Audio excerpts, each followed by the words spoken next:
Today, we're going to be analyzing V-Shred. If you're not familiar, V-Shred is very popular in the fitness community.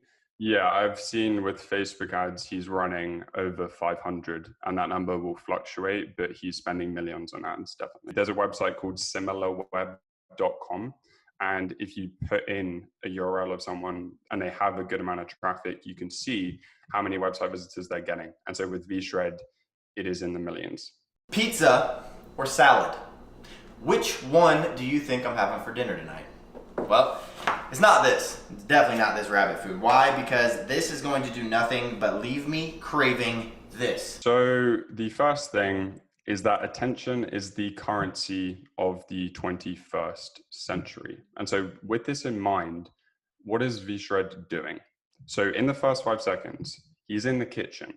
He has his shirt off. You can see he has a good physique. All of these things grab your attention. He also presents you with the choice. Do you want pizza? Do you want the salad? And this is important because if you don't grab someone's attention in the first 5 seconds, you don't actually pay for it in a YouTube ad. You've effectively lost that lead. In order to convert someone into a paying customer, you first and foremost need to get them intrigued. Now, quick question. Who is directing the ad?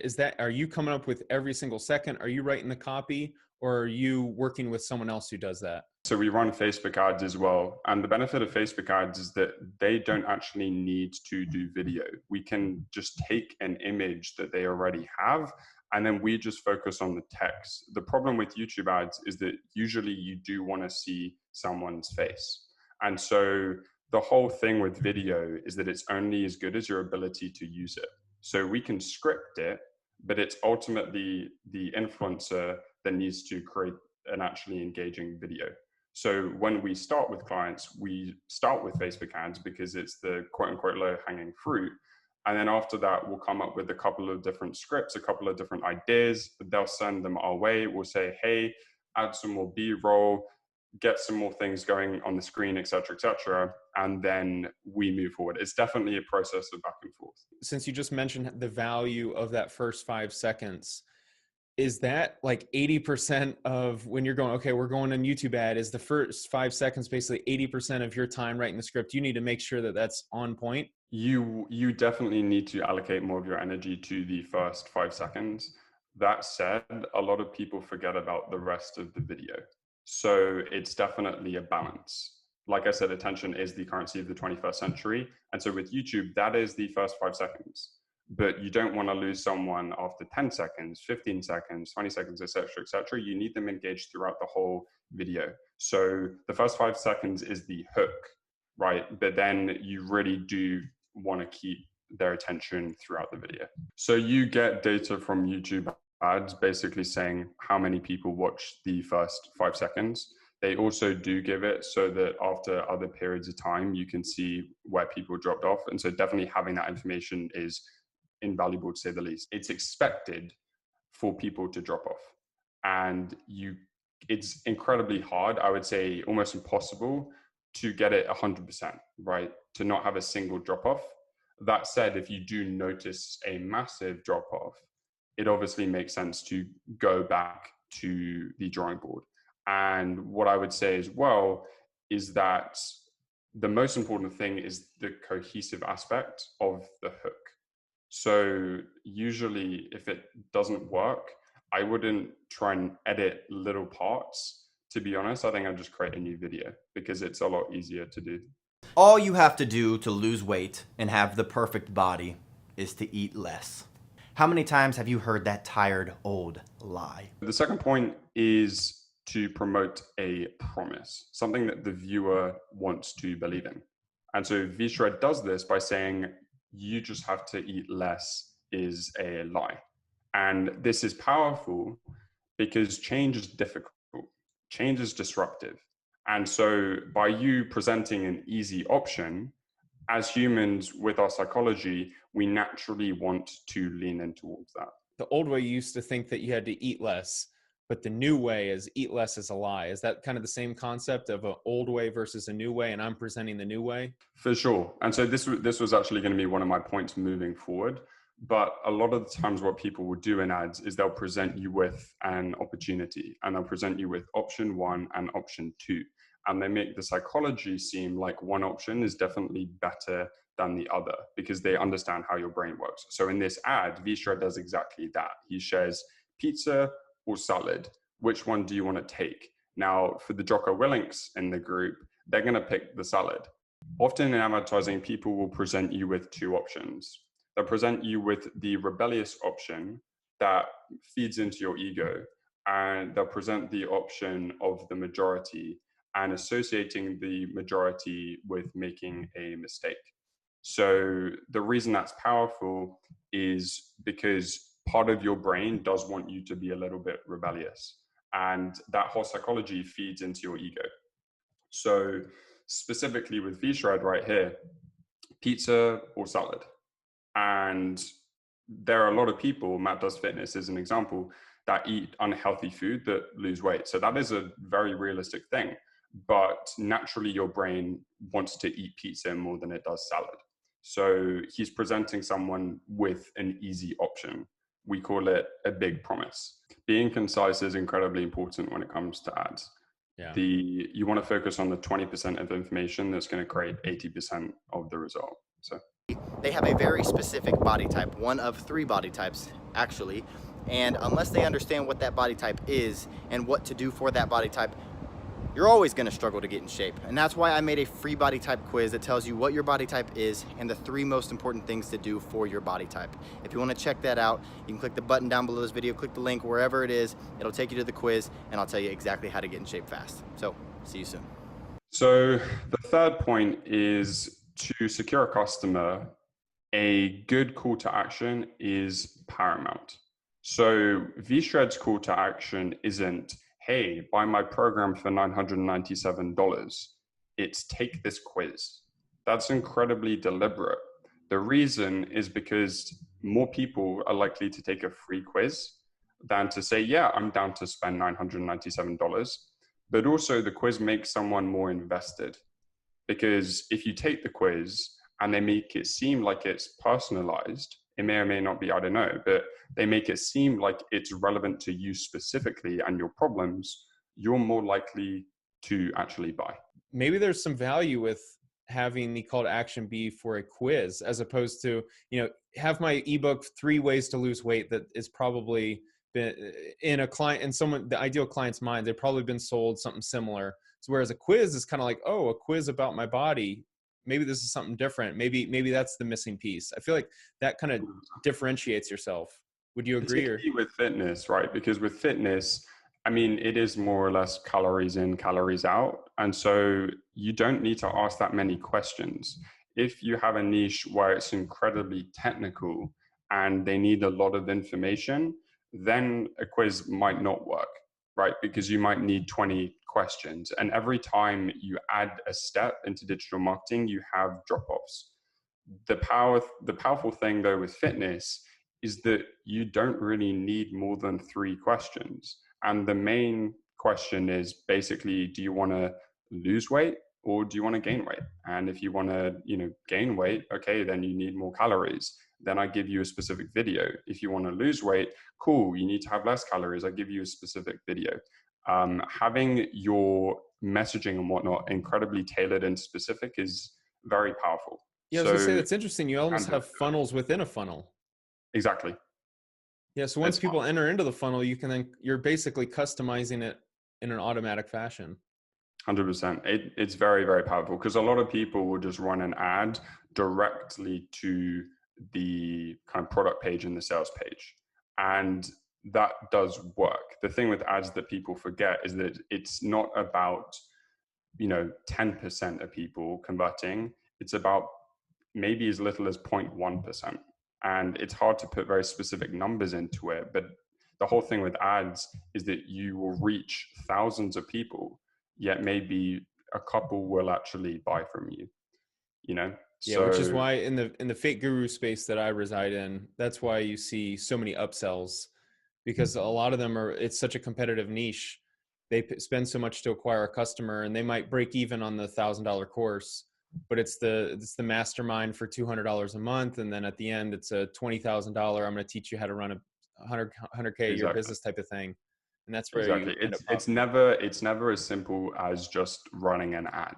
You know what I mean? One of the things that the kind of what I do is different is I will be the first to admit ads are only as good as your foundation. So you can have a very engaging ad if you don't have a good website, a good funnel system that converts and makes a lot of money. That's actually the thing that makes the difference with returns. You know, you can have the same Facebook ad, you can have the same YouTube ad to two different people. So when you take on a client, how much input do you have on their funnel as a whole? Ads are only as good as your foundation. One of the things that we realized running ads is that the key distinction between someone that would make a 40x return and a 5x return is their landing page. Facebook ads and YouTube ads are just getting you traffic, are getting you website visitors. Your funnel is the thing that's actually the most important. Now, a lot of agencies will do something called conversion rate optimization, which is where they'll tell you what to change. But we didn't want to do a thing of communicating back and forth saying, change this button color, change the text, do all of these different things, because that takes a hell of a long time. So instead, what we do is we actually build a dedicated landing page and a funnel system specific to you that we run ads to.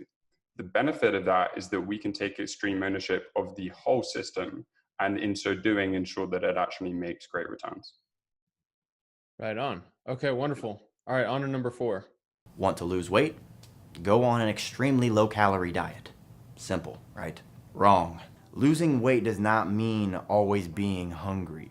Losing weight does not mean salads 3 times a day. Number 4. So it sounds obvious, but be an authority. So throughout this ad, V-Shred isn't talking about his solution. He's talking about the fitness industry. He's talking about different diets. He's talking about fructose and fruit and all sorts. Is fruit bad for your diet? You should know that the advice to eat plenty of fruits and vegetables is gravely flawed. This is exactly where many diet books and trainers and dietitians run into trouble. And what he is doing in the ad is solely explicitly highlighting the problems that you as a viewer face. The reason is because credibility is king to obtaining a customer. The difference between someone that does ads very, very well and someone that doesn't do ads very well is it goes back to the whole idea of features versus benefits. I think if I was recommending you as a viewer to do an ad, focus 80% of your attention addressing pain points and problems. Focus the other 20% on talking about your solution. That's the pain points and the emotion is what makes someone buy. And so that's what you want to highlight. So V-Shred isn't saying, I do this specific system specifically for you and it works XYZ solution, future, yada, yada, yada. I need to break through to you because I want to help you. Okay, quick exercise. Place your hands on your stomach right now. Come on, let's do this. Place your hands on your stomach. Now, where is most of the fat located? Is it on your front? He's saying you're having these problems. I mean, he literally says, grab the fat, you know? So some people love that, some people hate that, but he's focusing on the emotion and he is addressing all of the problems that people face, and that positions him as an authority. The first thing, so to talk takeaways from this YouTube ad, the first thing is to focus on attention. So whether you're running a YouTube ad or a Facebook ad, you've got to stop someone in the feed. You've got to stop what someone is doing.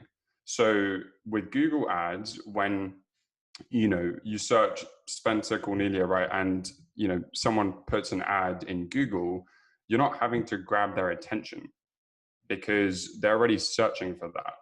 But if you're doing a Facebook ad or a YouTube ad, you're stopping someone. You're stopping someone in a flow of doing something. And so the attention really, really is critical. Would there ever be a point where you go, I don't know if I'd want to do this? I haven't seen it yet in any ads, but you know, if you're a beautiful woman reaches out to you, right, and wants to work with you, Mhm. and she's like, I'll do it shirtless. You know, at what point is it Right. is it crossing the line? And I don't know if that's like your decision to make or anything. I hope we don't get there with YouTube ads now that everyone kind of understands the skip button and that it's 5 seconds. It's a challenging question. It's a challenging problem. There are YouTubers that I work with where there's something somewhat unethical that they do to get a lot more views. And there's definitely a pattern to it. And getting someone's attention is definitely somewhat of an ethical question. I remember you did a video about analyzing someone's YouTube ads, and you were mentioning how there were so many visuals, and you felt that with someone with epilepsy, this video would genuinely be a massive problem. So what I would say is that what VShred has done great in this ad is he's got your attention because high level, the concept is there. So I would focus on the attention of the video, the concept, what you're offering. So the second point is to highlight the pain points. So again, if you're running ads, you should focus 80% of your attention addressing the pain points. Negative emotions are more powerful than positive emotions. Oh yeah, that's the part of selling. It's like you Yes. want to lose the weight, or you don't. I mean, even the fake gurus do it, but that's just selling. That's how when someone walks on a car lot. You tired of that clunker over there? We got a new one for you. Right. And it goes, I think the best way, because, to say like, okay, Jacob, great, focus on pain points. What pain points are there? It goes back to asking why 3 times.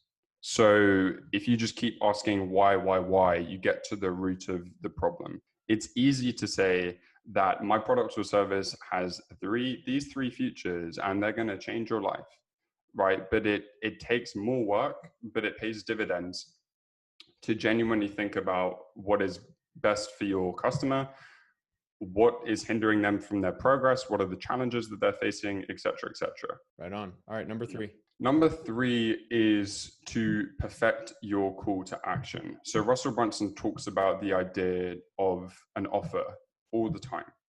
And that's really, really important, because if you don't have a good offer, you could get someone to watch 3 minutes of your ad, but they might not click through, going back to Spencer's point. So you want to have something that's genuinely engaging.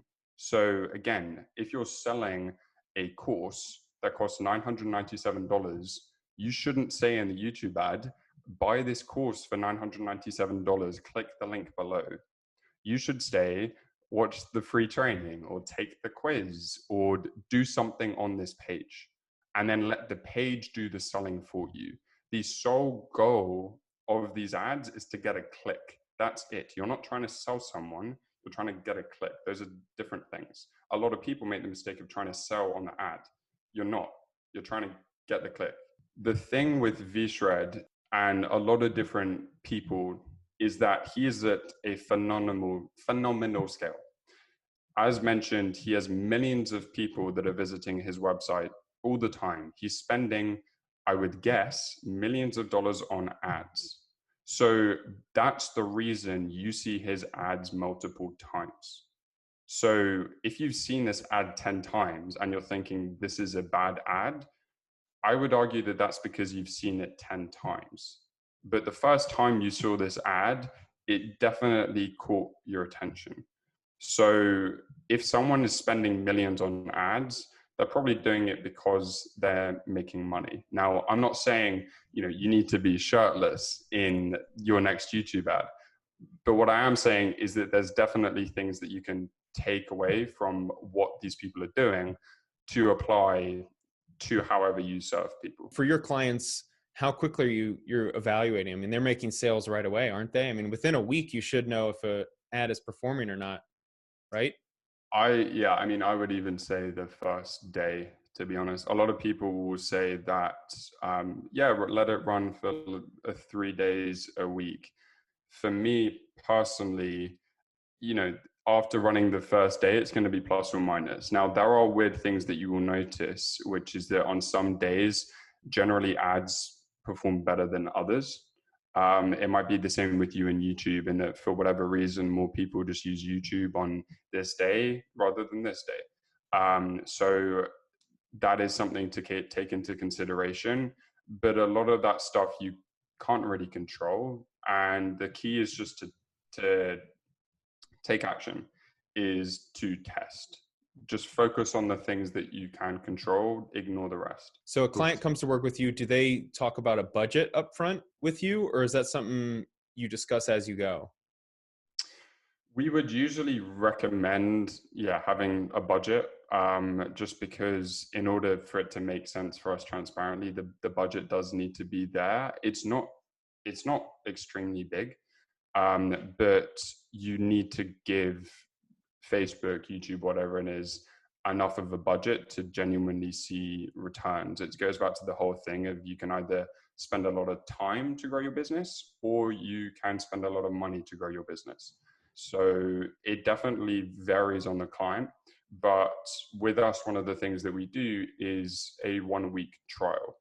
We don't make you sign this 12-month contract where you have to pay, $100,000 in ads with us. We just do it for 1 week. Now, with some clients, we'll even just run it for a day, and we'll just say transparently, this is not working. We need to go back to the drawing boards. Is it, the ads, or is it the offer? Is it the landing page? Yada, yada, yada. But we genuinely try and take good care of our clients and treat them as a partner, and kind of treat it like we're spending their own money. You know what I mean? Because to spend money and for it not to work is, it's wasted. Not fun on anyone. Not fun on anyone. So with the direct sales nature of YouTube, you're able to know right away if an ad's working. Let's say you're spending $1,000 a day and it's bringing back 2 or 3. Do you have the green light from your client to just bump up the ad spend? Yes, but I wouldn't. I would always ask them first.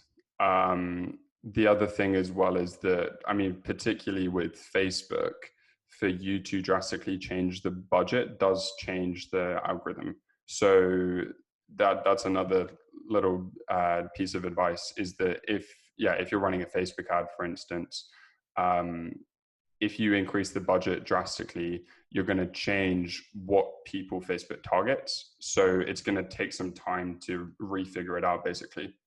Okay. So that's part of the reason why VShred has over 500 different ads, is because he's effectively copying the same thing and just doing a test and a tweak, right? So he'll probably have, maybe 50 of the same exact ad, but then he's testing it with 10 different audiences.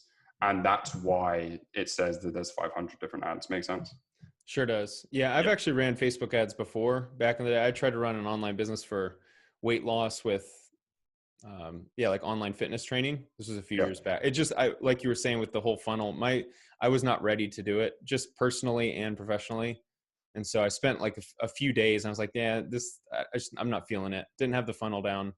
So anyway, let's say someone wants to start running Facebook ads. What's the process like? They reach out to you and they say, hey, my name's Spencer. I am interested in running some ads for an online product I have. What does that process look like? So what that process looks like is, we will include the link in description. But all we do is we just get on a call. We do not do the whole thing of following a script and not sharing, someone's face. We first and foremost talk to our insights from an unbiased perspective, from a third party, as to, what challenges we think you're facing, and trying to figure out what challenges that you are facing, right? Because it's not about Facebook ads. It's not about a landing page. It's about fundamentally what's holding you back. Because, making all the money online, you realize that it's less about the tactics. It's more about kind of people and their own productivity, and just fundamentally working hard and working smart. So what we'll do is we'll get on a call. We'll talk about, hey, where's your business at? What's holding you back, et cetera, et cetera. And then after that, we'll, touch base and decide whether it makes sense to move forward or not. But we're not an agency. we call ourselves a consulting firm first and foremost. So right now we're working with 4 people, and we just scale them very, very, aggressively, go very deep on few people. We don't do the whole thing of sell them cheap, stack them high. We're genuinely building partnerships where we're saying like, hey, you should do this with email. Hey, you should do this with, if it's an influencer, with your Instagram. I was texting one of the influencers I work with this morning saying, hey, loved your recent YouTube video where you tweaked X, keep that up. We're looking to build genuine relationships and partnerships with people. We're not looking to just, it's a $2,000 service fee and we're going to have a call, once a month, and then I'm going to outsource my work. We take extreme ownership of everything about your online business, so that it can truly get to that next level. So yeah, what I like about your industry is, now I'm not familiar with the way everyone charges, but it does come across as an industry that you can only succeed if the client succeeds, which is always best. Like, your skin in the game, you're going to put up your time, your energy, your skill set, and you can only make money if they, or at least enough to really make it make sense if they succeed. To an extent, I would say it is. I mean, the first big influencer we worked with, there was an agency that was charging, $5,000 a month, and they were charging that to lose money on the ad spend. So like a lot of different industries, there are bad sides to it. But the reason why we work with, few people in part is because we charge solely based on performance when it comes to ads. When it comes to building a landing page, it doesn't make sense to charge based on performance. So we just charge an upfront, fixed fee to get that done. A lot of that is literally just, your design is really, really good, but we want to ensure the messaging is there. And rather than communicating for, 2 months on end, we just want to do that ourselves. Do you find that many of the people reaching out to you, do they already have ads ready to go? Or have you worked with any clients that's truly new? It's like, I don't even know what I'm doing, but I know I want to run ads. Both. We've worked with people that have run ads in the past, but they're launching something new. And we've worked with people that have just launched a new business. And they've experimented with ads in the past. They've been talking with a lot of other people. But because it's a timing thing, we can really just go in there from the get-go and just scale it pretty aggressively. Interesting. Okay. So then someone reaches out to you, they've already got ads set up, they're ready to roll. And then obviously you sign like the contracts and everything, and then you're managing their account, right? You're managing the YouTube ads, you're analyzing it. Day to day, YouTube and Facebook ads. We do it in the order of the landing page, the funnel first, because that's what really dictates the results. Then we do Facebook ads after that, because we don't need you to record videos. And then after that, once we've dialed down the Facebook ads, we explore YouTube ads as well. Right on. And then you're able to analyze right away if an ad's succeeding. So do you mind, I know we can't go into specifics, but do you mind sharing just a general idea of maybe one that went really well, a client that went really well, just an idea of what that process looked like? Yeah, so I won't mention the client's name, but the first big influencer that we worked with, it was very lucky because they already had hundreds of thousands of followers and they already had hundreds of thousands of previous buyers. And so this was our first big case study effectively, because it was just a lot of different things combining together to make it succeed. So back to my point, ads are only as good as the foundation, and that can be on your website, but that can also be your business as a whole. So this person had previous buyers. This person had a very engaged Instagram audience where they're doing 20, plus stories a day. And then to top that off, we did really what I would like to think are good ads on top of that. And so we made this person over $100,000 in the first month of working with them. And so that was really cool because this was someone that I looked up to for years growing up in high school. And so I couldn't be more grateful to work with them. And then obviously the benefit with us is that we can, it builds the momentum, right? Because transparently, I'm pretty young. I'm 21 years old. I've been doing this for less than 6 months. But to say that I've worked with people that have, millions of subscribers already, it's pretty cool. Yeah. And Now, how are because you? we're, Oh, how are yeah. you marketing yourself? How are you getting? Let's say there in 6 months you sign another influencer. How exactly would you have gotten your face in front of them? Yeah, so we really just dialed down on email. We've always wanted to run ads for ourselves, which makes all the sense in the world. But our main kind of audience that we serve are influencers that sell courses online, just because it's pretty easy to scale. You can target their audience, and once you perfect the messaging and the offer, it is it's very easy to scale. Um, a lot of people, for example, try and sell physical products e-commerce online. The problem with that is that there's other costs associated with it, right? So let's say you sell a product for $30. Your cost of goods is 50%. You've lost $15. And then to get a purchase is another $15. So you're breaking even, and you can't really charge based on performance. The reason we love working with influencers and information products in particular is because it's just so easy to scale, because it is 100% profit, because you can't get rid of that ad costs. Yeah, And especially if they have a lot of warm leads, right? If you have precisely. 500,000 followers on YouTube, your warm leads are just going to be way higher than someone with 5,000.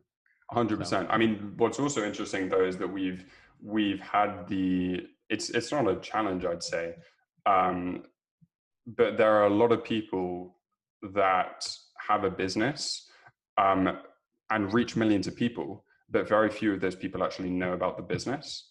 And what's also very, very important is the link between what your content is about as an influencer and what you're selling. So if you're a fitness influencer, and you create content about fitness, and, you're a Gymshark athlete and all that stuff, for you to sell a fitness program makes a lot of sense, right? But let's say that you travel the world. You can't really sell a course on how to travel the world, you know what I mean? So it becomes a little bit more difficult. then you sell ebooks on how to sell ebooks so you can travel the world. That's Something like that. It gets a little bit more complicated. So if you're looking to start a YouTube channel, yeah, think about these things. Yeah. Okay, cool. Is there anyone, so if you're watching this, if you want to run YouTube ads, Jacob is someone that is credible. He works with a lot of big influencers, so there's no doubt he knows what he's doing.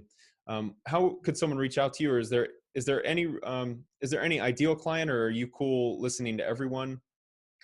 I would say I'm cool listening to most people. I won't work with everyone transparently, just because I only have so many hours in a day. The ideal person would be someone that sells an online program and course of some sort, just because if you have 100% profit, ads are basically a no-brainer once you can figure it out.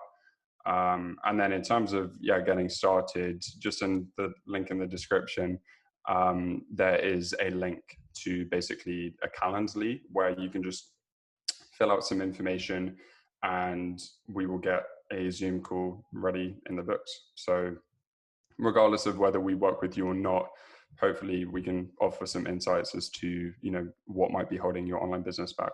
Yeah. Now, so you said you had 4 people on your team. Are you trying to grow? Do you have the bandwidth right now to take on new clients, or do you anticipate meeting up or teaming up with others? So we do have the bandwidth to grow. The thing that makes us different is that we do the work ourselves as founders. We don't outsource it abroad. So when you work with us, you're talking to the people that are doing the work for you. And I feel like that has a unique proposition to it, because a lot of people do the agency model of sell them cheap, stack them high. But that said, that comes at a cost, which is that we're very busy all the time. And so, when we do not focus on quantity as much as quality. So we'll try and take a call with you for sure. But yeah, because it's the way our model works, right? We just go incredibly deep with few people and scale them to, doing 7 figures in revenue. So yeah. So some of these influencers have courses, right? And they come to you and they go, "Hey, I got this course launch." What's the longevity? Do they generally work with you? Is it like a month and then it's like, okay, we ran its course? pun intended. The course Yeah. ran its course. And then, thanks for your work. Is this an ongoing friendship? Do you keep working with them even after a launch? So with some people, we've done it so that we've just targeted their audience and left it at that. With other people, we've tried to go cold. Anyone that has run ads before can tell you that not targeting your audience or not targeting your buyers is a lot harder than targeting. It's easier to get previous buyers to buy from you again than it is to target someone that has never heard about you before to buy from you. So one of the things that we're really looking forward to do is just scaling our clients cold. And so that whole thing of us talking in this video about the quiz is something that we're going to start right now with one of the fitness influencers that we work with. So effectively what we do is we go for the low-hanging fruit of targeting your audience and your previous buyers, because that's where you can see those high returns. I'm not going to say you're going to get a 40x return on ad spend, but we usually get over a 5x return on ad spend when targeting someone's audience and the messaging is perfected. But yeah. Cool. Well, this was super valuable, man. Thank you very much for being here. Yeah, good stuff. And for anyone wanting to work with Jacob, feel free to reach out. Start scaling those ads, baby. Yes, with great power comes great responsibility. Yeah. Yeah. Cool. Thanks, man. Take care.